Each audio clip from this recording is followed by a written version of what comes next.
नमस्कार मित्रमंडळींनो, आजच्या व्हिडिओमध्ये आपण पाहणार आहोत, समजून घेणार आहोत संजय गांधी निराधार योजनेबाबत 30 मे 2026 पर्यंत आलेल्या सर्वात मोठ्या आणि महत्त्वाच्या अपडेट्स. ओके, आता जिवंतपणाचा दाखला घर बसल्या मोबाईलवरून कसा घ्यायचा.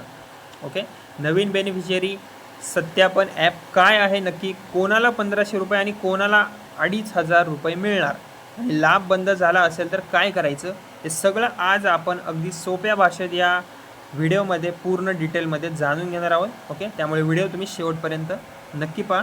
ओके, आता जी पहिली अपडेट आहे, ओके, जीवनपणीचा दाखला आता घर बसल्या. तर मित्रमंडळींनो, सामाजिक न्याय व विशेष सहाय्य विभागाने आता मोठा निर्णय घेतलेला आहे. आता संजय गांधी निराधार योजनेतील लाभार्थ्यांना जिवंतपणाचा दाखला देण्यासाठी तहसील कार्यालय असेल, बँक किंवा पोस्ट ऑफिसमध्ये वारंवार जाण्याची गरज नाही आहे.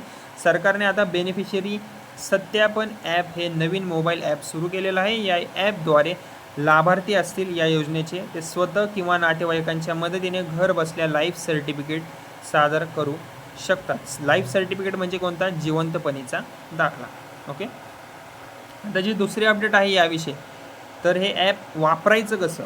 ओके, तर आता जाणून घ्या ही प्रक्रिया कशी करायची. सर्वप्रथम गुगल प्ले स्टोअरवरून तुम्ही 2 ॲप डाउनलोड करायचे आहेत. बेनिफिशियरी सत्यापन ॲप असेल, ओके, हे पहिलं ॲप. दुसरं ॲप कोणतं, आधार फेस RD ॲप. ओके, यानंतर आधार क्रमांक आणि मोबाईल नंबर टाकून रजिस्ट्रेशन करायचं.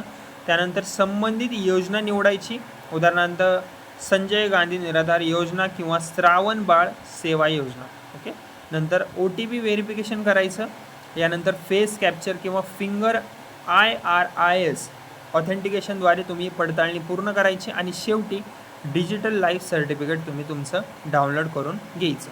ओके, आता ज्यांना मोबाईल हे तुम्ही वाचू सुद्धा शकता. ओके, इथे मी सगळी माहिती दिलेली आहे. ओके, आता ज्यांना मोबाईल वापरणं येत नाही किंवा अशक्य असेल त्यांच्यासाठी या सगळ्या गोष्टी करणं.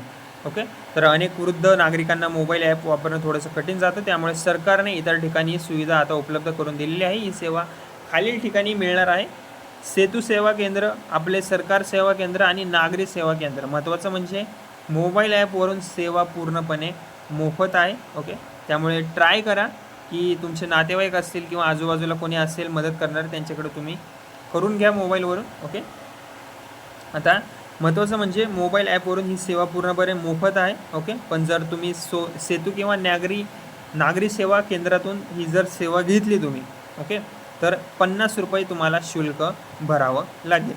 ओके, जास्त रक्कम पण नाही आहे. ओके, आता कोणाला मिळतो या योजनेचा लाभ हे सुद्धा आपण जाणून घेऊया. या योजनेचा लाभ खालील नागरिकांना मिळतो, जसं की वृद्ध नागरिक असतील, विधवा महिला, परित्यक्ता महिला, दिव्यांग व्यक्ती आणि निराधार व्यक्ती. ओके, आता किती पैसे मिळतात, ओके, याविषयी जर सांगायचं झालं तर या योजनेमार्फत सध्या सामान्य लाभार्थ्यांना दरमहा 1500 रुपये मदत दिली जाते. ओके, तर दिव्यांग लाभार्थ्यांना दरमहा 2500 रुपये मदत मिळते. योजनेसाठी वयाची अट 65 वर्षांखालील ठेवण्यात आलेली आहे. सामान्य लाभार्थ्यांसाठी वार्षिक उत्पन्न मर्यादा 21,000 रुपये आहे आणि दिव्यांग लाभार्थ्यांसाठी उत्पन्न मर्यादा 50,000 रुपये ठेवण्यात आलेली आहे. ओके, आता हप्ता जमा कधी होतो, ओके, याविषयी जर सांगायचं झालं तर सरकारच्या माहितीनुसार दर महिन्याचा हप्ता आपला साधारणपणे 10 तारखेपर्यंत लाभार्थ्यांच्या खात्यात जमा केला जातो. त्यामुळे बँक खाते तुम्ही वेळोवेळी तपासत राहणे आवश्यक आहे. ओके, कधी कधी SMS पण येतो बँकेचा. लाभ बंद झाला असेल तर काय करायचं. ओके, आता याविषयी जर सांगायचं झालं तर एखाद्या लाभार्थ्याचा समजा हप्ता बंद झाला असेल तर त्यांनी तात्काळ तहसील कार्यालयाशी संपर्क साधावा. सोबत खालील कागदपत्रे तुम्ही सोबत ठेवावीत. कोणती कागदपत्रे, जुने दाखले तुमचे, अर्जाची प्रत आणि बँक पासबुक आणि संबंधित कार्यालयात पाठपुरावा तुम्ही करून घ्यावा. ओके, आता प्रशासनाचं एक महत्त्वाचं आव्हान आलेलं आहे. ओके, हे आपण जाणून घेऊया. ओके, आता जिल्हा प्रशासनाने सर्व पात्र लाभार्थ्यांना नवीन बेनिफिशियरी सत्यापन ॲपचा लाभ घेण्याचं आवाहन केलं आहे. यामुळे नागरिकांचा वेळ वाचणार असून कार्यालयीन त्राससुद्धा कमी होणार आहे. ओके, तर मित्रमंडळींनो, संजय गांधी निराधार योजनेत हा मोठा बदल झालेला आहे. आता जिवंतपणाचा दाखला घर बसल्या मोबाईलवरून देता येणार आहे. त्यामुळे लाभार्थ्यांना मोठा दिलासा मिळणार आहे. तुम्हाला ही नवीन सुविधा कशी वाटली ते मला कमेंटमध्ये नक्की सांगा आणि काही प्रॉब्लेम असेल तर नक्की कमेंटमध्ये लिहा. ओके, मी तुम्हाला नक्कीच रिप्लाय देण्याचं काम करेल. व्हिडिओ आवडला असेल तर व्हिडिओला लाईक करा, शेअर करा आणि माझं बडी नावाचं चॅनल आहे त्याला सबस्क्राईब करायला विसरू नका. धन्यवाद.